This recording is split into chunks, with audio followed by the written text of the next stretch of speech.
चलिए मध्य प्रदेश की फटाफट फीस बड़ी खबरें।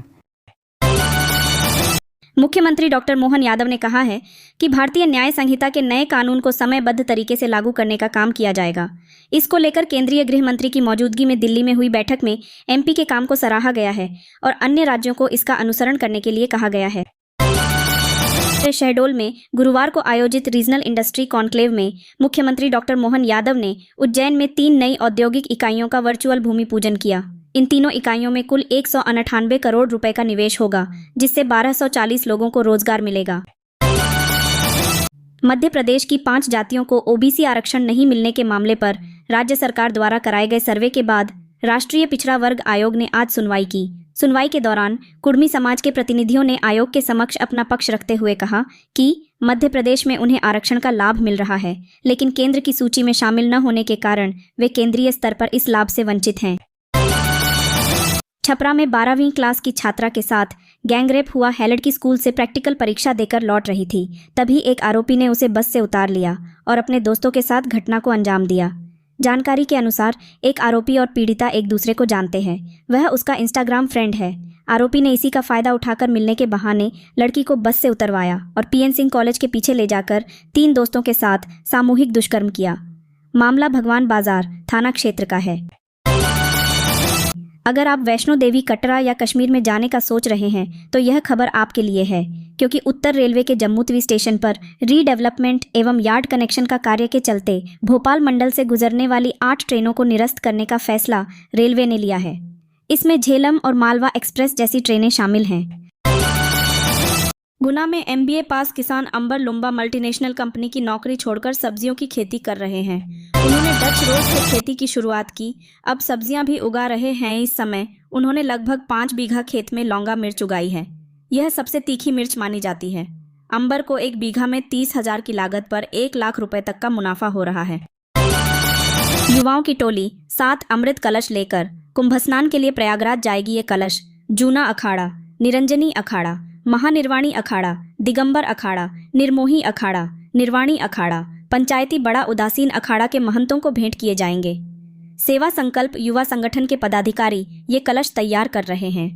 भगवा कपड़े से ढके इन कलशों का मोती और नगों से श्रृंगार किया जा रहा है। राजधानी भोपाल के 5 नंबर बस स्टॉप स्थित रविशंकर शुक्ल मार्केट के रीडेवलपमेंट प्रोजेक्ट का रास्ता साफ हो गया है। इस प्रोजेक्ट को चुनौती देने वाली याचिका हाईकोर्ट ने खारिज कर दी है। जानकारी के मुताबिक याचिका 5 नंबर बस स्टॉप के पास रहने वाले 12 लोगों की तरफ से दायर की गई थी।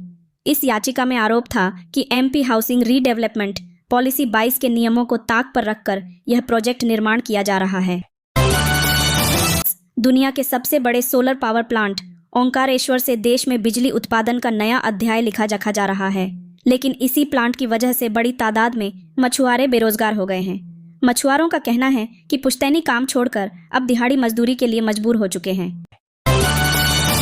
दुनिया के सबसे बड़े धार्मिक समागम महाकुंभ में राहुल गांधी और प्रियंका गांधी भी आस्था की डुबकी लगाएंगे। राहुल और प्रियंका संगम में स्नान कर पूजा अर्चना करेंगे। कांग्रेसियों ने बड़े पैमाने पर इसकी तैयारियां शुरू कर दी हैं। कांग्रेस सेवा दल की ओर से महाकुंभ सेवा शिविर संगम तट के सेक्टर 15 में तुलसी मार्ग पर लगाया जा रहा है।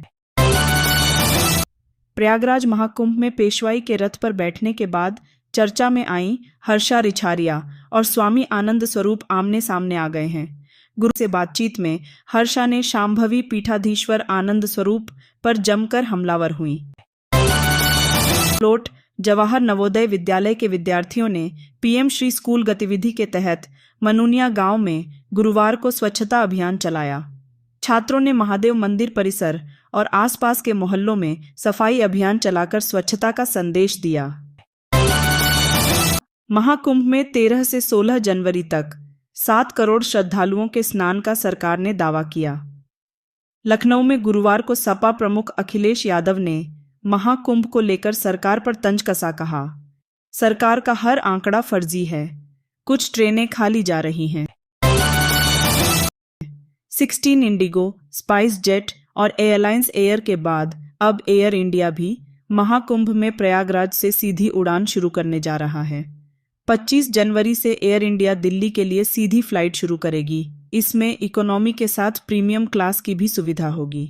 एयर इंडिया ने प्रयागराज दिल्ली के बीच सीधी फ्लाइट का शेड्यूल भी जारी कर दिया है। फ्लाइट 25 जनवरी से 28 फरवरी तक रोज चलेगी। प्रयागराज के महाकुंभ मेला क्षेत्र में चोरों का गिरोह सक्रिय हो गया है। पुलिस की कड़ी सुरक्षा व्यवस्था, सीसीटीवी कैमरे और ड्रोन निगरानी के बावजूद श्रद्धालुओं के साथ चोरी की घटनाएं सामने आ रही हैं। वैसे तो महाकुंभ में सभी अखाड़ों और साधु संतों के शिविरों में श्रद्धालुओं का आगमन हो रहा है, लेकिन किन्नर अखाड़े में लोगों की भीड़ ज्यादा पहुंच रही है। किन्नर संतों का आशीर्वाद लेने के लिए लोग 2-2 घंटे तक इंतजार कर रहे हैं। रतलाम में 1 फरवरी से दूध के भाव बढ़ाने की तैयारी की जा रही है। रतलाम क्षेत्र के दूध उत्पादक किसानों की बैठक बुधवार को हुई। किसानों ने 9 रुपये प्रति लीटर दूध के भाव बढ़ाने का निर्णय लिया। खंडवा में 4 दिन पहले इमरान से ईश्वर बने युवक के साथ धर्मांतरण को लेकर मकान मालिक ने मारपीट कर दी। उसने आरोप लगाया कि मकान मालिक ने उसका सामान भी घर से बाहर फेंक दिया। पत्नी से छेड़छाड़ की कोशिश की और धमकाया कि वापस मुस्लिम धर्म अपना लो, नहीं तो हत्या कर दूंगा। शिकायत पर पुलिस ने तत्काल एक्शन लेते हुए आरोपी मकान मालिक के खिलाफ केस दर्ज कर लिया है। आरोपी फिलहाल फरार है। उस पर गो तस्करी के कई मामले दर्ज हैं। गांवों के अस्पतालों में मरीजों को उपचार की सुविधा नहीं मिल पा रही है, क्योंकि यहां समय पर डॉक्टर, नर्स और कर्मचारी उपलब्ध नहीं रहते। गुरुवार को मुख्य चिकित्सा स्वास्थ्य अधिकारी डॉक्टर अशोक कुमार पटेल ने औचक निरीक्षण किया तो कायथा के प्राथमिक स्वास्थ्य केंद्र पर डॉक्टर समेत 4 कर्मचारी गायब मिले। सड़क एवं परिवहन मंत्रालय द्वारा जनवरी माह सड़क सुरक्षा माह के रूप में मनाया जा रहा है। सड़क सुरक्षा माह की थीम परवाह रखी गई है। इसके अंतर्गत बच्चों को यातायात नियमों की जानकारी देकर उन्हें जागरूक किया जा रहा है। इसमें पुलिस अधीक्षक प्रदीप शर्मा के निर्देश पर यातायात पुलिस द्वारा शहर के सभी स्कूलों में जाकर छात्र छात्राओं को यातायात के नियमों की जानकारी देने का लक्ष्य रखा है।